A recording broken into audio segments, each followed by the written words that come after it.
It's another edition of Time About the Movies. New week, we're starting a brand new month as well. We're on March 1st, 1991.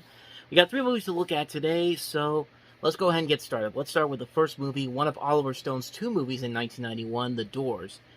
Now, this trailer mostly has the song Break On Through to the Other Side, but I wanted to show off the full trailer, so you're either going to see the full trailer with the music cut out for the most part, or you're going to see the condensed version that I had to cut down because I knew that the full song was probably going to get copyrighted by YouTube. So, whatever one you see, here's the teaser trailer for The Doors.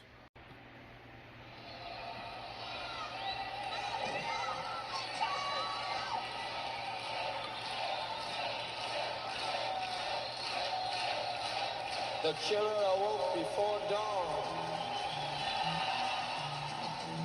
They put his boots on.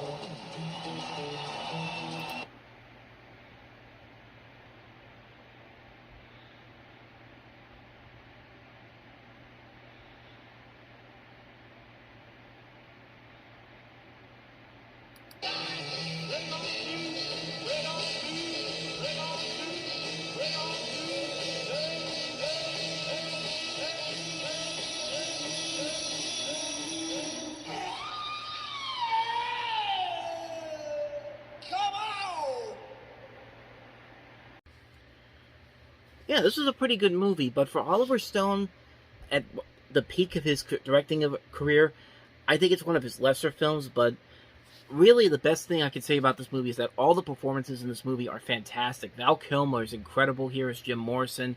You had a great supporting cast here as well. Kathleen Quinlan, Billy Idol, Meg Ryan, Kevin Dillon, Kyle MacLachlan, Frank Whaley, Michael Madsen. Just a great cast overall in this movie. And like I said, it's a very good movie, but it is kind of very much a formulaic biopic, really.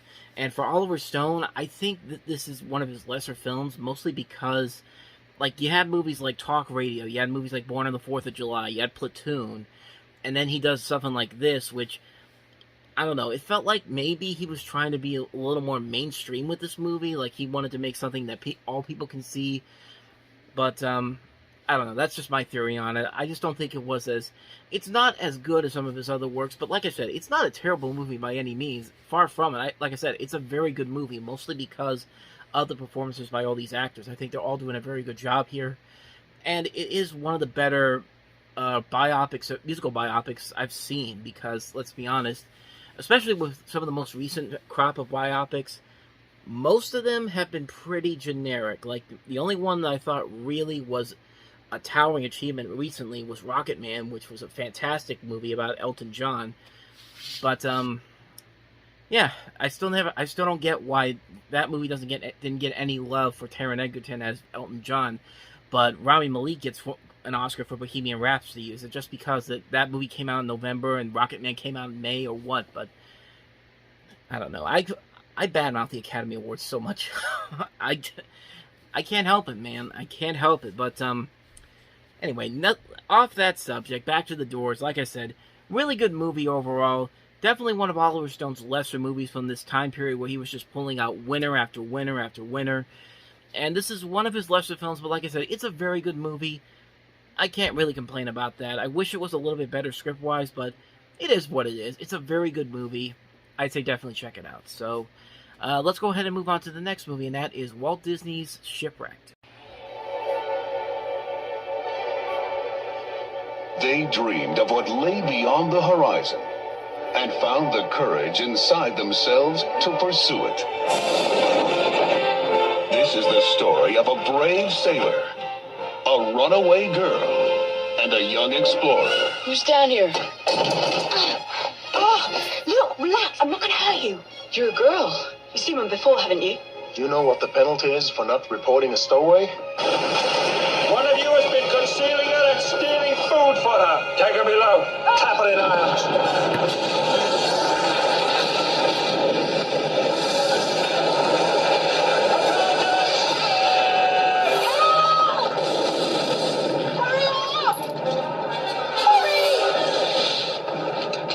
Lost at sea, they never expected to survive. But now, greater adventure awaits them. Treasure. In the face of danger. In a test of survival. They met the challenge. Let her go! They forged a friendship. I thought I'd never see you again.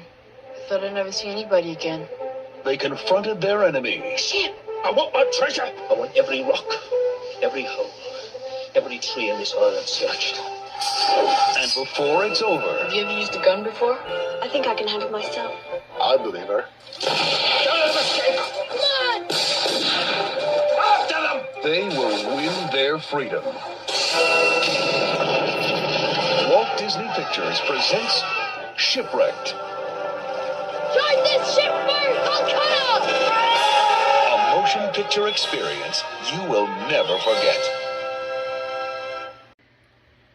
Yeah, it's kind of an underrated Disney movie, honestly. I feel like this was Disney's attempt to create the new 90s version of something like Swiss Family Robinson or Treasure Island, like these big, swashbuckling, epic adventures that Disney used to make in the 50s, the first live-action movies he made. And it is a pretty good movie. It's a very solid family adventure film. Gabriel Byrne's probably the biggest star in it, and he's pretty good playing the pirate in the movie, Merrick. And like I said, it's a very good movie. It's a really fun adventure film. A little bit formulaic, but for the most part, it is what it is. And it is a fun, like I said, it's a very fun adventure film. The kid actors in this movie are very good. They're played by, I think they're the Norwegian actors, because this is about a Norwegian. The main hero is a Norwegian boy, so I'm assuming that most of the kids here are Norwegian. But yeah, like I said, it's a very good movie. It's one that not a lot of people really talk about. In fact, I don't think it even. It may have a DVD release through like the Disney Movie Rewards Club, but I don't think it ever got a major DVD release. But and you don't really see it talked about most often by a lot of people. It's one of those Disney movies that came out and then just kind of went away. Nobody really ever talks about it. But like I said, it's a very underrated movie. I would say if you haven't seen Shipwrecked, I'd say definitely check it out, because you're definitely missing out on something that's actually pretty good. So, I don't know if it's on Disney Plus, but I'm sure you can find it somewhere out there. But if you can, I say definitely check it out. Shipwrecked. So let's go ahead and move on to the last movie, which is, I can't remember the title of it. My Hero's Always Been Cowboys. That's the name of the film. Gone a long time. Yeah, I've been chasing them white lines on the highway. A cowboy following his dreams, his heart, and chasing his youth. All you cowboys, you're all alike. You just shuffle in and you grin and you never grow up. I'm hurting, HD. I just want to know if it's going to stop. Learns you can go back, but you can never go home. Oh, good golly, Miss Molly. Look what the cat drug in. Where's Dad? You went by the house? Yeah, nobody there. Well, he's a Chillicothe. Damn, I sure wish I could get out of this place. You want to go? Let's go.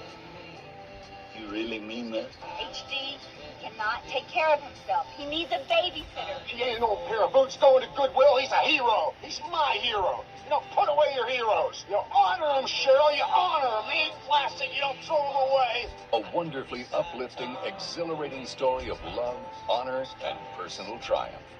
I think I'm going to go after that big money, Bullman. Are you sure you're up to it?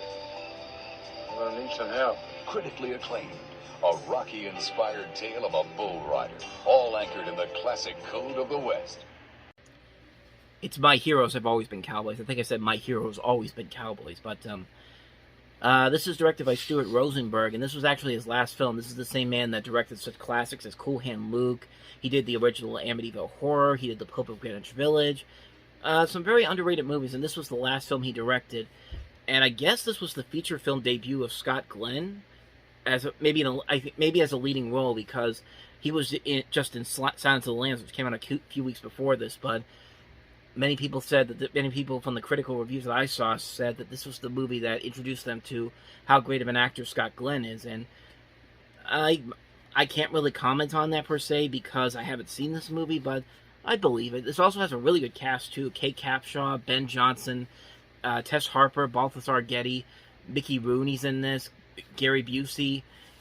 I mean, it could be pretty good. Like I said, I haven't really seen it, so I can't really overall comment on it, but I mean, it could be good. I mean, it doesn't look like a bad movie per se. Maybe the worst thing I could say about it is that some of the acting might be a little too TV movie of the week type, but just from that I'm just going off of that first trailer alone, so who knows? Maybe it might end up being a good film after all. So, can't really comment on this one, but I just wanted to acknowledge that it came out this weekend. My heroes have always been Cowboys. And on that note, we wrap up another edition of Time About the Movies. We'll jump into the weekend of March 8th on the next episode, with the biggest new releases being New Jack City, James Woods and Michael J. Fox in The Hard Way. We also have American Ninja 4, The Annihilation, Closet Land, Nikita, Open Doors, and Judo. So 7 movies to look at the next time we meet, and we'll do that on tomorrow's episode. So thank you guys for watching, and as always, if you want to see more videos like this, check out the playlist on the next page, check out the previous episode, and I'll see you guys tomorrow for another new episode. So thank you for watching. I'll see you guys tomorrow. And until then, as always, take care.